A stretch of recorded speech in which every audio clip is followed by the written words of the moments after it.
The ego propagates and necessitates its own residency in your mind. It creates the very foundation of fear, the fear of rejection, the fear of abandonment, the fear of failure, that then you have to dedicate yourself to perpetually overcoming as you dangle a carrot of a fantasy idealized future in front of you to find the hope to overcome yourself.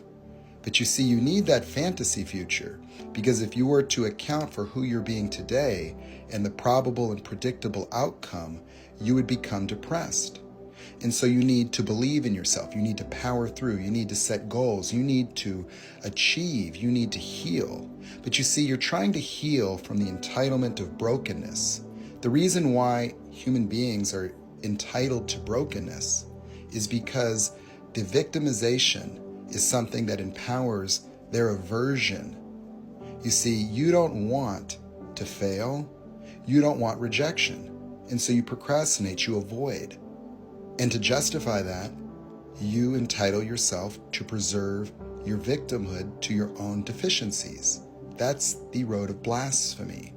That is why the Bible or Jesus would tell you to forgive your parents, to honor them, regardless, because you see, when you can do that, it's because you have become gifted with life. You have realized the profound oneness and the necessity of your parents for your own existence, that the gift of life is such a profound gift that whatever it is that you experienced was an absolute necessity for your existence at all, that you wouldn't exist if it wasn't for your parents and your parents' parents. And if you thought about the probability of your genetic combination emerging in an inert universe on a blue planet, perfectly distanced from a sun, and if you were to think about the propagation of every single genetic transaction through the history and continuity of evolution, and here you are. And what is it that makes you not enough? Your body? Your money? The opinions of others? The sliding goalposts of infinite inflation in a society that's on the verge of collapse as you deny the elephants in the room, as the ignorance of greed has fleeced our government and enslaved everybody in cycles of debt, pursuing the emptiness of infinite needs of validation, where the most material prosperity has resulted in diabetes and obesity, and we're still not happy, where we could eat any single creature on the face of the planet and tickle every taste bud and saturate every neurotransmitter, and yet with every single intervention from psychology, psychiatry, to endless entertainment, to all the pleasure that you could generate, what has it resulted in? Where's your peace? Where's your freedom? Is it in the future still? You see, all falling short of the glory of God is also saying all falling short of the glory of consciousness. Because if you're reliving past emotional paradigms and projecting that as a fear of failure, a fear of abandonment, a fear of rejection, and holding reality accountable, and forming a subjective, entitled, dogmatic, opinionated version of reality that you will defend, that you will fight, that people would think that Jesus needs a debate team to represent him on TikTok, and that he wants your undying attention, love, and loyalty as you turn your back on this world, and use his words to convince yourself that you don't have to take any responsibility because you can leave it with God. So you conveniently diffuse all responsibility for the impact that you have on life. You absolve yourself of the guilt by imagining that God loved you so much that you wouldn't have to feel guilt, and that he would sacrifice one of the best living examples of how to be in the world. But you see, that example demonstrates what the world of objectivity looks like in a world of ego and darkness, where somebody bringing nothing but good, compassion, and love, getting off of a donkey and getting on his knees to wash the feet of the people you throw Bibles at today as you persecute. You see, you have no compassion or humanity for other people based on their country, based on the economics that would cause their migration.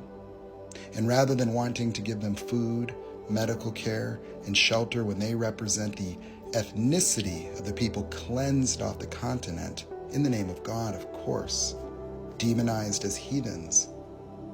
Oh, well, you've given them a few reservations and you let them drink alcohol. You gave them syphilis, the flu, and gambling.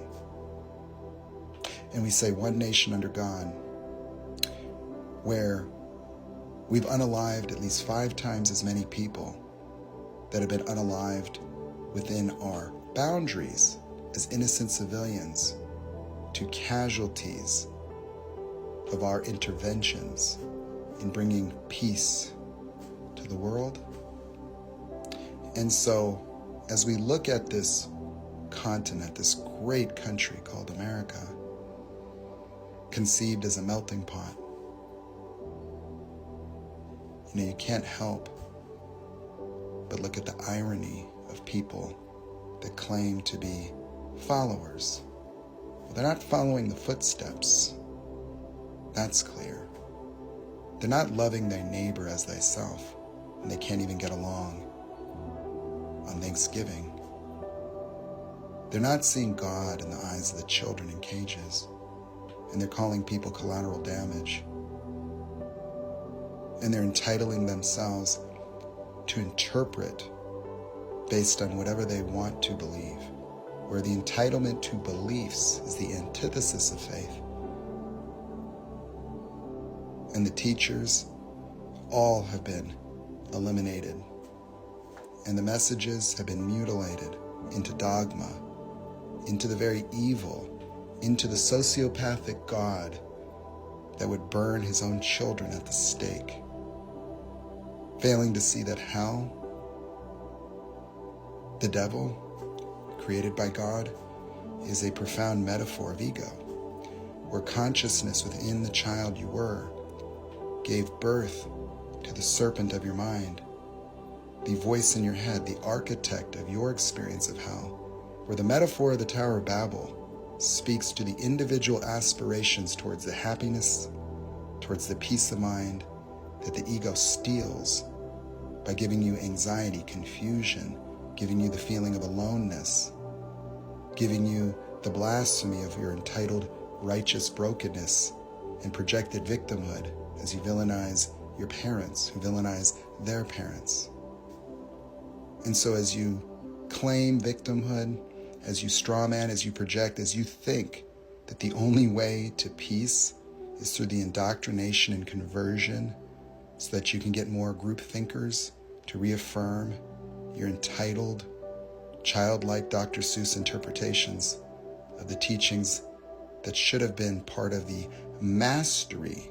But if all you did was master the art of negation, disconnection, isolation, supremacy, devaluation, righteousness, justification, inhumanity, and darkness, consider throwing stones was not meant to be literal, nor was a burning bush, and the tree of life speaks to the infinite domain of a creative mind unlocked from ego, where the Adam and Eve moment was the genesis of hell, where God created the devil and hell. And the devil is the deceiver of your mind, and you will always fall short listening to ego tell you what other people meant as you negate and devalue, stop learning, stop growing, to attach yourself to your entitled yellow brick road, where the Wizard of Oz is the voice of your mind, and your yellow brick road is your path chasing a carrot, where your own self-deception is the deal with the devil. Everything that you want, everything that you think you need, is what you're willing to sacrifice your peace of mind, your consciousness, your love, your oneness, your humanity for. That's sin.